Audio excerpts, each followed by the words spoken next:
ಎಲ್ಲರಿಗೂ ನಮಸ್ಕಾರ. ಏನೋ ಸೈಲೆಂಟ್ ಆಗಿದ್ದಾರೆ, ಚಳಿ ಜಾಸ್ತಿ ಇದೆ, ಆದ್ರಿಂದ ನಿಮಗೆ ಸಿಕ್ಕ ಒಂದು ಪನಿಷ್ಮೆಂಟ್. ಈ ಕಡೆ ರೈಟು ನನಗೆ, ಈ ಕಡೆ ಲೆಫ್ಟು. ಫಸ್ಟು ರೈಟ್ ಯಾರಿದ್ದಾರೆ ಲೆಫ್ಟ್ ಇರೋ ಹೇಳ್ಬೇಡಿ, ರೈಟ್ ಮಾತ್ರ ಯಾರು ಕೊಟ್ಟಿದ್ರೆ ತಾವೆಲ್ಲರೂ ಕೂಡ ಜೈ ಬೋಲೋ ಭಾರತ್ ಮಾತಾ ಕಿ. ಇವಾಗ ಲೆಫ್ಟು ಜೈ ಬೋಲೋ ಭಾರತ್ ಮಾತಾ ಕಿ.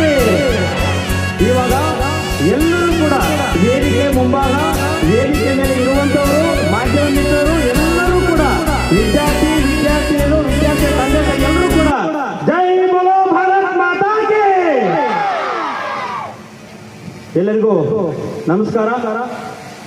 ಇವತ್ತು ಮುಳುಬಾಗಿಲು ತಾಲೂಕಿನಲ್ಲಿ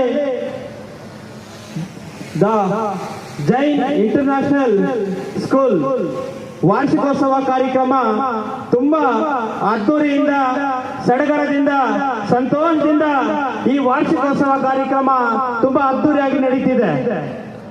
ಈ ಒಂದು ಕಾರ್ಯಕ್ರಮದಲ್ಲಿ ನಮ್ಮ ಜೈನ್ ಇಂಟರ್ನ್ಯಾಷನಲ್ ಸ್ಕೂಲ್ನ ಎಲ್ಲ ಆಡಳಿತ ಮಂಡಳಿಯ ಎಲ್ಲ ಮುಖ್ಯಸ್ಥರು ಹಾಗೂ ಸಿಬ್ಬಂದಿ ವರ್ಗದವರು, ಹಾಗೆ ನನ್ನ ಪ್ರೀತಿಯ ವಿದ್ಯಾರ್ಥಿನಿಯರ ಪೋಷಕರೆಲ್ಲರೂ ಕೂಡ ಈ ಕಾರ್ಯಕ್ರಮದಲ್ಲಿ ಆಸೀನರಾಗಿದ್ದೀರಾ.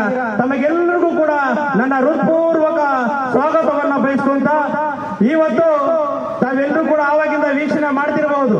ಪುಟಾಣಿ ಮಕ್ಕಳು ಎಲ್ಲರೂ ಕೂಡ ಒಂದು ಕಳೆ ಓದೋದ್ರಲ್ಲಾಗಿರ್ಬೋದು, ವಿದ್ಯಾಭ್ಯಾಸದಲ್ಲಾಗಿರ್ಬೋದು, ಎಲ್ಲರಲ್ಲೂ ಕೂಡ ಕಲಿಸ್ಕೊಡುವಂತಹ ಏಕೈಕ ವ್ಯಕ್ತಿಗಳು ಯಾರಾದ್ರೂ ಇದ್ರೆ ಅದರ ಜೊತೆಗೆ ಆ ಮಕ್ಕಳಲ್ಲಿರುವಂತಹ ಆ ಮಗು ಓದಲ್ವಾ, ಆ ಮಗು ಯಾವ ಪ್ರತಿಭೆ ಇಲ್ಲಿದೆ, ಆ ಮಗು ಎಷ್ಟು ದೂರ ಹೋಗುತ್ತೆ ಅನ್ನೋದನ್ನ ಯಾರಾದ್ರೂ ಕಂಡುಹಿಡಿತಾರೆ ಅಂದ್ರೆ ಅದು ಏಕೈಕ ವ್ಯಕ್ತಿಗಳು ಮಾತ್ರ, ಶಿಕ್ಷಕರು ಮಾತ್ರ ಅಂತ ಈ ಸಂದರ್ಭ ಹೇಳಕ್ಕೆ ಇಷ್ಟಪಡ್ತೀನಿ ಸ್ನೇಹಿತರೆ. ಯಾಕೆಂದ್ರೆ ನಮ್ಮ ತಂದೆ ತಾಯಂದ್ರುಗಳು ಈ ಒಂದು ಸಂದರ್ಭದಲ್ಲಿ ಚಿಕ್ಕ ಮಾತೆ ಹೇಳಿ ನಾನು ಜಾಸ್ತಿ ಮಾತಾಡ್ಲಿಕ್ಕೆ ಹೋಗಲ್ಲ, ಯಾಕಂದ್ರೆ ಸಮಯ ಅವಕಾಶವಿಲ್ಲ. ನಮಗೆ ತಂದೆ ತಾಯಂದ್ರು ಮಗುಗೆ ಜನ್ಮ ನೀಡಿದಾಗ ಉಸಿರು ಮಾತ್ರ ಇರುತ್ತೆ, ಹೆಸರು ಇರೋದಿಲ್ಲ ಅಲ್ಲ ಮೇಡಮ್ ಅವರೇ?